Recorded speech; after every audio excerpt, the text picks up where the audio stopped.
Redz, kāds interesants izstrādājums nonācis manās rokās. Muka. Čau visiem! Muka un Muka Pro. Latviešu meistara radīti aksesuāri, kas vienlaicīgi gan atvieglo jūsu ikdienas darbu, gan arī ir kā drošības elementi. Stiprinās šādi te pie jostas. Tā mēlīte uz leju ir speciāli domāta, lai ikdienas darba procesā jums šī kasete negrieztos jostā otrādāk. Savukārt Pro versijai tā mēlīte ir uz augšu. Un jums ir ērti viņu izmantot arī tad, ja jūs esat uzģērbis biezākas virsdrēbes. Kā tas strādā? Jūs ņemat siksniņu, ko arī var iegādāties komplektā ar šo te karabīnu. Apliekat ap instrumentu rokturi, šajā gadījumā urmašīnu, un vienkārši piestiprinat pie šīs te karabīnas. Viss. Protams, tirgū pastāv dažādi risinājumi, lai meistaram vajadzīgais instruments vienmēr būtu ērti pieejams. Vai nu tas ir āķis, kas nāk instrumentam komplektā, kur jūs pieskrūvējat pie paša instrumenta, un tādējādi jūs varat aizsāķēt aiz jostas. Mīnus šajā sistēmā ir tas, ka pie kaut kāda straujāka grieziena vai arī, teiksim, notupjoties, jums ir iespēja, kad jūs šo te instrumentu izceļat ārā no jostas, tādējādi instruments jums nokrīt zemē, un ja jūs strādājat augstumā, tad jums ir atkal viņam speciāli jāiet pakaļ.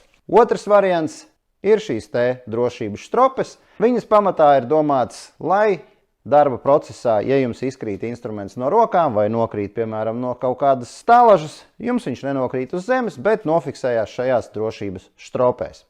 Mīnus šīm stropēm ir tāds, ja jums daudz jāložņā, tās stropes ir diezgan nērtas un viņas var arī ķerties. Trešais variants, kas arī kļūst populārs, ir šīs te instrumentu mākstis, kurā jūs varat ielikt savu akumulātoru instrumentu. Šajā gadījumā mīnus ir tāds, ka jums katreiz jāņem viņš ārā, un jūs varat ielikt tikai akumulātora urmašīnu vai pēc formas līdzīgus instrumentus. Savukārt, Mukas gadījumā jūs šeit varat kabināt jebkuru savu instrumentu līdz 3,5 kg svara. Kā redzat, šobrīd esmu nofiksējis šeit akumulātoru urmašīnu. Viņa stāv droši. Es varu arī palēkāt. Un kur ir tas pluss? Pirmkārtām, kaut ko nesot, piemēram, pa trepēm vai strādājot uz jumta, vai arī, piemēram, kaut ko montējot. Jums regulāri vajag šo te urmašīnu.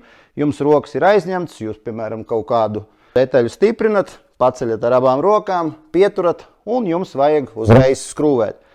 Un Mukas gadījumā šis ir izstrādāts ļoti ērti. Jūs paņemat savu instrumentu, pabeidzāt, viss. Instruments jums atkal ir nofiksējies un nekur ārā nekrīt. Tikko jums viņu vajag, jūs paņemat, viss. Instruments atkal jums turās. Meistars, kurš šo te izgudroja, ir ilgus gadus nodarbojies ar durvju montāžu. Un kāpēc šādu te viņš ir radījis? Citējot viņu, vienkārši izbesīja staigāt pakaļ tai urmašīnai. Visu laiku kaut kur ņemt viņu no zemes, celt vai kaut kur esi atstājis, atkal ej pakaļ. Nu kā jau objektā, ja notiek kaut kāda intensīva darbība. Nu ko, uzliksim bišķi smagāku artilēriju. Urmašīna ir diezgan pasmaga, akumulators arī ir diezgan liels. Pieliksim. Nofiksēju. Ja. Tik cik pašā jostā viņš danco, bet instruments no šīs te uzkaras ārā jums nekrīt.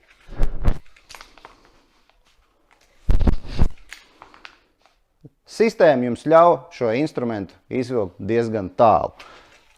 Šeit pilnā rokā, plus vēl paliek šāds gabals, varētu būt ap 1,5 metru garumā.